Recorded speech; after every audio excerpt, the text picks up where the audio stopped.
నమస్తే, welcome to KK news. నేను శ్రీదేవి. ప్రముఖ నటుడు నందమూరి బాలకృష్ణ జీవితంలో చారిత్రాత్మక దినంగా ఈ రోజును చెప్పుకోవాలి. ఈ రోజున బాలయ్య కేంద్ర ప్రభుత్వం జనవరిలో ప్రకటించిన అత్యున్నత పౌర పురస్కారాలలో మూడవది అయిన పద్మభూషణ్ ని అందుకోబోతున్నారు.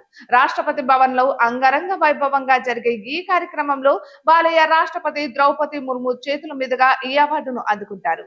రిపబ్లిక్ డే సందర్భంగా ఈ ఏడాది జనవరి 26న బాలయ్యకు కేంద్ర ప్రభుత్వం పద్మభూషణ్ ప్రకటించిన సంగతి తెలిసిందే. బాలయ్య నటుడిగా 50 ఏళ్ల వేడుకను గతేడాది ఆగస్టు 30తో పూర్తి చేసుకున్నారు. రాజకీయ రంగంలో సైతం 3 సార్లు ఎమ్మెల్యేగా నెగ్గి ఆయన రాణిస్తున్నారు.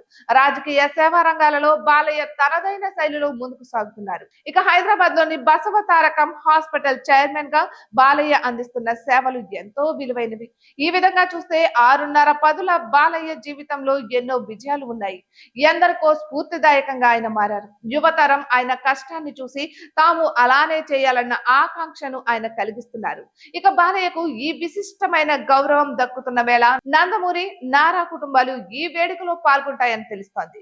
సోమవారం సాయంత్రం 5 గంటల నుండి 7 గంటల మధ్యలో ఈ కార్యక్రమం జరగనుంది. ఇక బాలయ్య అల్లుడు ఏపీ మంత్రి నారా లోకేష్, కుమార్తె బ్రాహ్మణి ఇద్దరు ఈ వేడుకలో పాల్గొంటారు అని చెబుతున్నారు.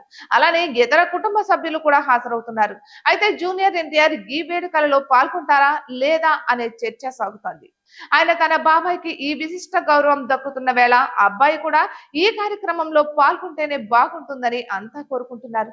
మరోవైపు బాలయ్య పద్మభూషణ్ అవార్డుని అందుకుంటున్న సందర్భంలో అభిమానులంతా ఆనందం వ్యక్తం చేస్తున్నారు. ఇటువంటి మరెన్నో వీడియోస్ కోసం చూస్తూనే ఉండండి కేకే న్యూస్ తెలుగు ఛానల్ ని.